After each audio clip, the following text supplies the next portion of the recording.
सर्वप्रथम मी श्री संजय खापरे सर यांना विनंती करते की त्यांनी सांज या चित्रपटातील त्यांची भूमिका व त्यांचे अनुभव आमच्याशी शेअर करावे.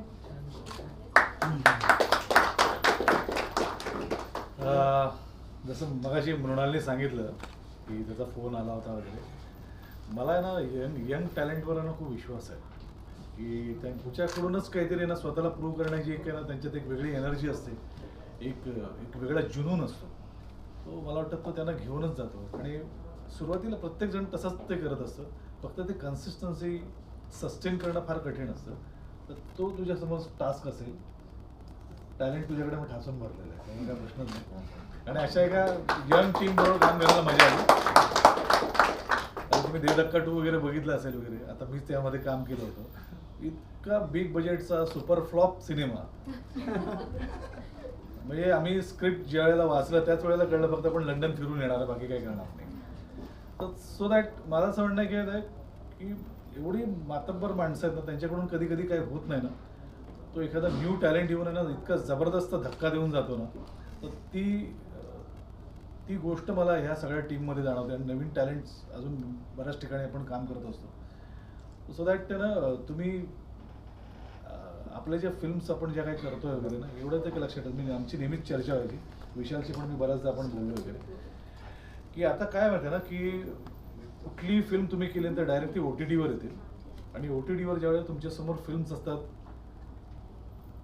इराणी फिल्म्स, स्पॅनिश फिल्म, पुन्हा ते हॉलिवूडच्या फिल्म्स असतात वगैरे, तर त्या लेवलची तुम्हाला आता कॉम्पिटिशन आहे. तर तुम्हाला जर काही जबरदस्त करायचं असेल ना, तर नेटफ्लिक्सच्या दर्जाचं करायचं. त्यामुळे ऑडियन्स तुम्हाला इथे लाईक करणारच आहे.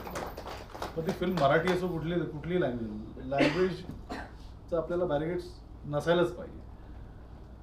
फिल्म चित्रपट म्हणतो ना, चित्राची भाषा असली पाहिजे. त्यामुळे मला असं वाटतं की आपण ज्यावेळेला फिल्म बघतो ना, ॲनाबेलासारखे फिल्म्स आहेत किंवा कधी हॉलिवूडच्या बऱ्याच अशा हॉरर फिल्म्स वगैरे आपण बघतो, कोरियन फिल्म्स आहेत, तर प्रत्येक असं ना एक स्टाईल आहे.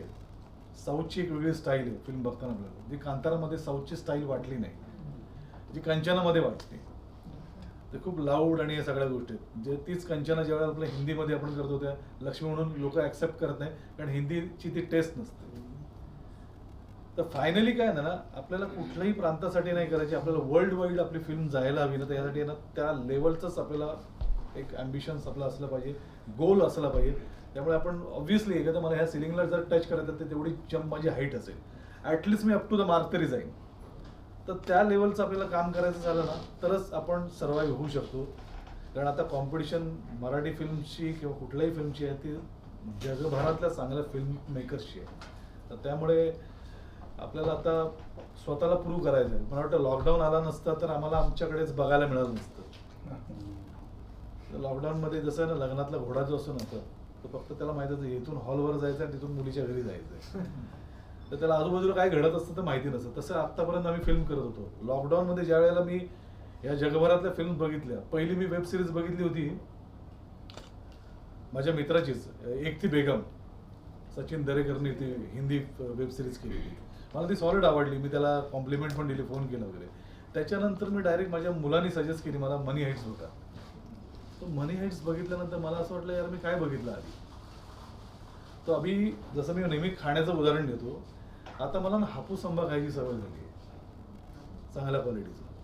तर तुम्ही मला तोतापुरी आंबा किंवा पायरीचा आंबा दिला तर मला चालणार नाही, कारण मला टेस्टच, मला लत लागली त्या फिल्मची, त्या लेवलच्या फिल्मची. त्यामुळे ऑडियन्स आता तुम्हाला त्या लेवलचंच मागणार तुमच्याकडे. तर सो दॅट कॉम्पिटिशन तुमची आहे ना स्वतःची आहेत, कारण आपल्या बरोबरच्या लोकांना घेऊन जायचं असेल तर तुम्हाला त्या दर्जाचं काम करायचं. सो दॅट मला या टीममध्ये ते जज्बा वाटला. फक्त एक असंच ना की एक्सपिरियन्स नसतो, हाऊ टू एक्झिक्यूट सगळ्या गोष्टी वगैरे. तर पैसा काय मॅटर करत नाही या गोष्टीमध्ये. बेधक्काला पण पैसा खूप लावला होता. कंटेंट आहे ना, कंटेंट तो जास्त इम्पॉर्टंट आहे. आणि सगळ्यात महत्त्वाचं म्हणजे डिरेक्टरला ती फिल्म दिसली पाहिजे. आणि डिरेक्टरला जर दिसली असेल ती डोक्यात त्याच्या व्हिज्युअलाइज झालेली असते, फिल्म रिलीज झालेली असते. व्हिज्युअलाइज काय, रिलीज झालेली असते विथ बॅकग्राऊंड्स अँड ऑल. तो आर्टिस्टने ना स्वतःचं शहाणपणा करायचं नसतं, त्याचं बोट धरून चालायचं असतं. आता आर्टिस्ट काहीतरी वेगळीच स्वतःची काहीतरी फिल्म करायला जातो वगैरे त्याच फिल्ममध्ये वगैरे. तर तसं नाही, ते आर्टिस्टला ना बेसिक कळत नाही की या फिल्ममध्ये मी कोण आहे. पुन्हा मी फूडी आहे म्हणून खाण्याचंच उदाहरण देतो. एक एक प्लेट असते जेवणाची आपल्याला, भाजी चपाती भात लोणचं बिणचं. आपल्याला आर्टिस्टला कळायला पाहिजे मी ह्या डिश मधलं मी लोणचं आहे का भात आहे की भाजी आहे ते कळत नाही. तेच जर पॅरामीटर्स आपले जर बदलले, लोणचं एवढं दिलं भात एवढासा दिला तर त्याने बॅलन्स नाही करणार. तर त्यामुळे ना आर्टिस्टला कळायला पाहिजे मी नेमका यातला कोण आहे. आणि हे जर सांगण्याचं कसं स्किल जर डिरेक्टरमध्ये असेल ना तर तू इथं काम कर. कसं ना आर्टिस्टना आपण सगळ्यांना समुद्रासारखे असतो. जेव्हा आपण मोठ्या ऍक्टरला घेतो ना मी सरेंडर होतो. कारण कसं आहे आपण सगळेच आर्टिस्ट समुद्रासारखे आहोत. ह्या सीनमध्ये मला तुमच्याकडचं फक्त ना त्या समुद्रात एक बाल्टी पाणी पाहिजे, तुम्ही पिंप नका आणू.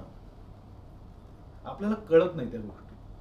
तर त्यामुळे करताना आपल्याला एवढंच सगळ्यांसमोर एवढंच आहे ती गोष्ट जशी हा जसा नरेट करत असेल डिरेक्टर कुणी डिरेक्टर की त्या गोष्टीतला मी कोण आहे. आणि डिरेक्टरनी पण आहे ना फुल स्टोरी सांगायला पाहिजे. मी याच्यात म्हणजे तुम्ही कोण कोण कुठे कुठे भेटणार आहात. एक जर्नी असतो गोव्यापर्यंतचा आपला जाणारा किंवा इथून मी मुंबईला जाणार आहे. मध्येच मी तुम्हाला लोणावळ्याला भेटतो म्हणजे माझा हाफ काम आहे ते मला कळायला पाहिजे आर्टिस्ट. एक कोणतरी आर्टिस्ट आपल्याला पनवेलला भेटतो त्याचा आणखी प्रवास कमी आहे.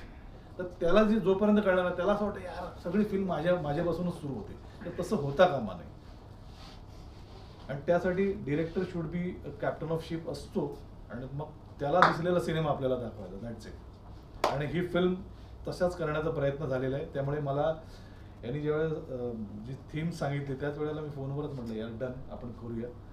तर नंबर ऑफ डेज मला काही महत्त्वाचं नव्हतं पण त्या 2 दिवसामध्ये यांच्याबरोबर जो काय रॅपो झालाय आणि म्हणूनच आता त्यांचं काहीतरी चाललंय की पुढे आणखी तो एक्सटेंड करायचं वगैरे. त्यामुळे मला असं वाटतं आपण जिंकलोय असं मला वाटतं. आणि थँक्यू सो मच म्हणजे रेणूजी विशाल आणि सगळेच आपले मृणाल आहे. आणि याचा डीओपी पण हा इतका सगळ्यांमध्येच आहे ना काहीतरी करायचा. तो पडला रनिंग शॉट ट्रॉलीचा शॉट धावत वगैरे करत असताना पडला वगैरे. पण हे जे आहे ना जो स्पिरिट आहे ना द वे ही वर्क यार म्हणजे मजा आली. मला असं वाटतं की यार सही लोगों के साथ अपना जर्नी होने वाला है तो बहुत बढ़िया होगी फिल्म. बेस्ट. धन्यवाद सर.